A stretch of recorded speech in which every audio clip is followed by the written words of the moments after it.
Hi everyone. Today we're going to learn about how to count outcomes. We're going to learn about permutations and combinations and a mathematical concept called the fundamental counting principle. Because sometimes it's a lot harder than, well, there's 6 outcomes on a standard die, or there's 2 outcomes on a coin.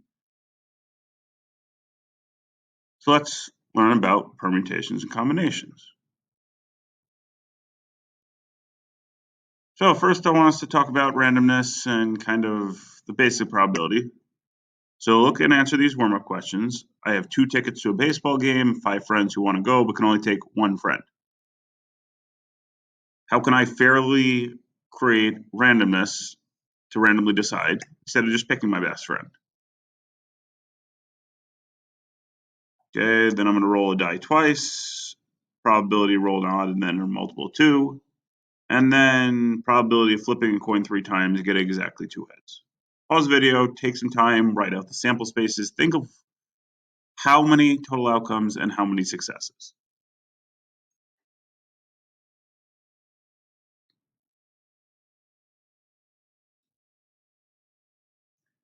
Okay, so for the first one, okay, I like using dice as randomness. So if I had 5 friends, I could roll a die.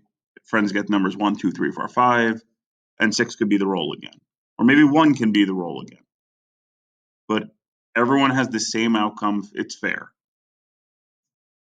Then we learned if it's independent for the second trial, probability odd, probability multiple 2, 1/2 from 1/2 is 1/4. And then if I flip 3 coins, I have 8 outcomes. And 2 of them have exactly 2 heads. I could go heads, heads, tails. I could go tails, heads, heads. And there should be one more. Oh, heads, tails, heads. So 3 out of the 8 outcomes have exactly 2 heads. One outcome has all 3 heads, one outcome has all 3 tails, but we list all of the outcomes. And today we're going to learn a better way to count it than listing the sample space. So today we're going to learn about the difference between a permutation, where order of the events matters, and combination, where order doesn't matter. So we're going to start with the pizzeria. So Manuel wants to advertise the number of one-topping pizzas he offers to his customers. How many different one-topping pizzas are available? So each pizza has a size, a crust, and a topping. Okay, and they're all one-topping pizzas. Figure out a way to organize the list. How many different pizzas could you get?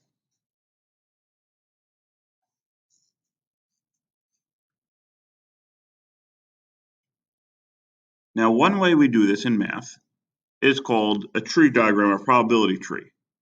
So I can have a medium deep dish sausage, or a medium thin crust cheese, or medium thin crust pepperoni, or medium thin crust sausage.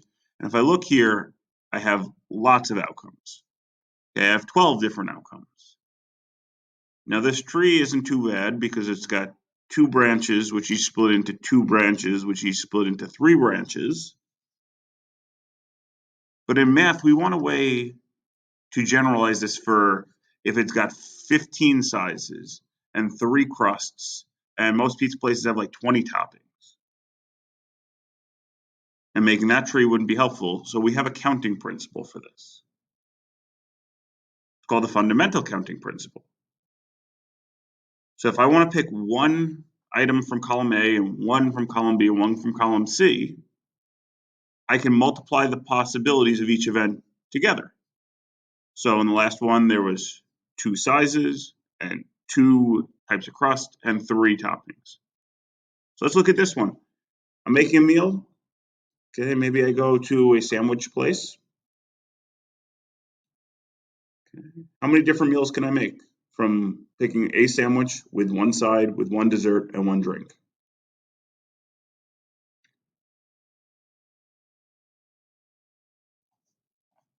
So the fundamental counting principle says, how many options do I have at each step? So I have 4 options for sandwich, 3 for side, 2 for dessert, and 5 for drinks. Now, please don't miscount. One of the biggest mistakes that people tend to make in probability is they said, well, we only counted 4 beverages when there's actually 5. Or they separated this somehow into 3 desserts. So just be careful. We get 4 times 3 times 2 times 5, and you have 120 meal combinations.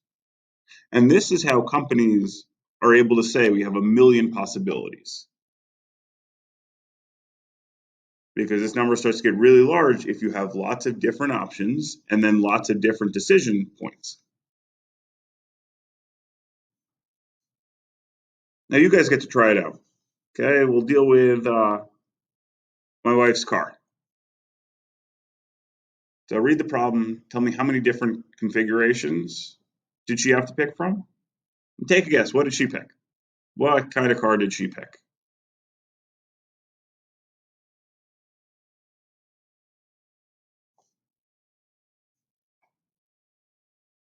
Okay, so there's 96 options because you have 3 different trim lines, fanciness lines.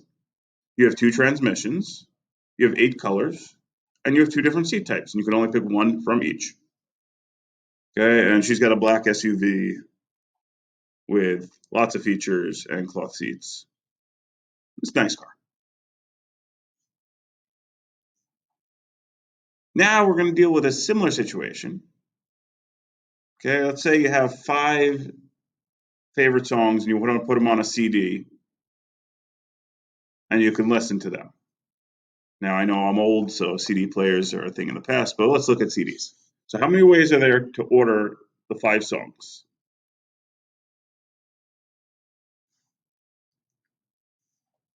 So for a problem like this, you could put 5 songs first, and 4 songs second, and 3 songs third, and 2 songs fourth, and 1 song fifth.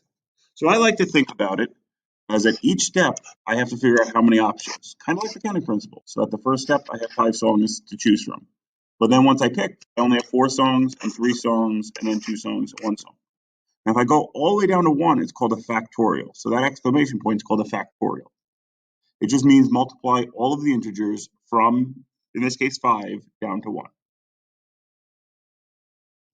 But maybe we only want to put 3 songs on there.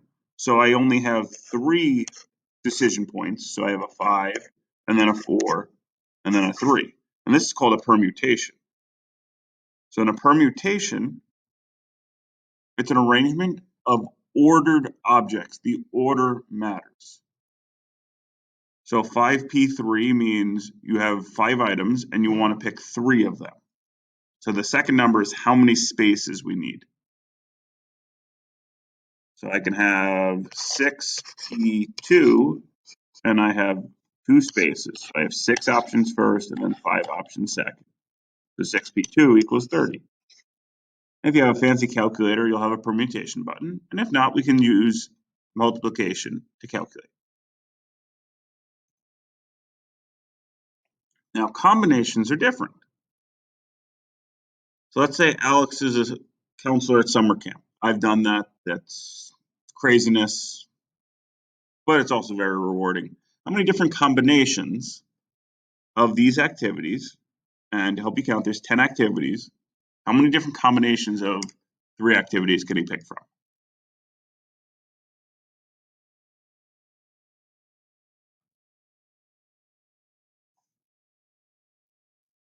Now, you might have said that there's 720 ways because there's 10 activities you could do first, and 9 you could do second, and 8 you could do third. So 10 times 9 times 8 is 720. That's 10p3.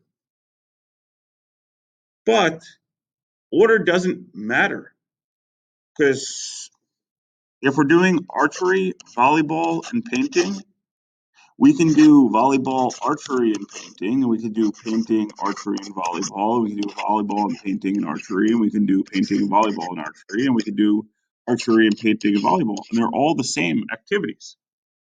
So I've really counted in here way too many groups which are the same.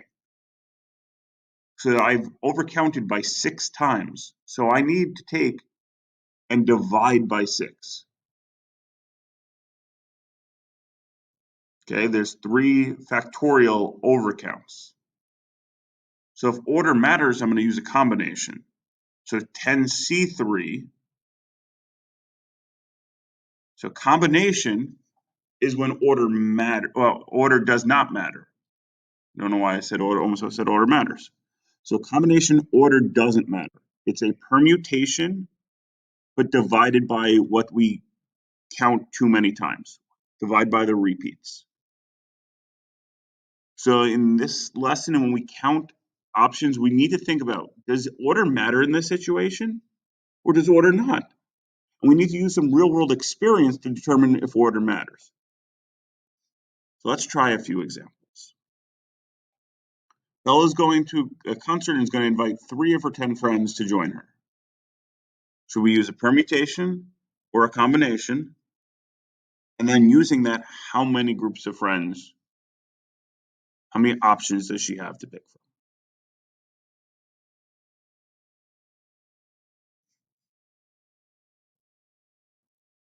So order doesn't matter. Okay, it's not like she's picking a first friend, a best friend, a second best friend, a third best friend. She's picking 3 friends to sit with her and go to the concert. So we use 10C3, and if we don't have a combination button, it would be 10 times 9 times 8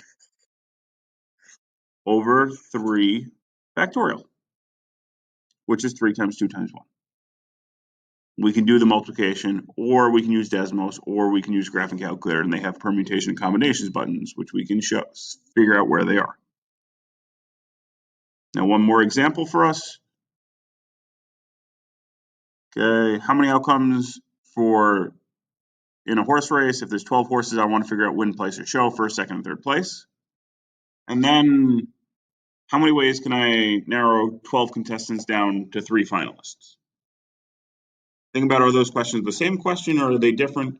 And go ahead and calculate them.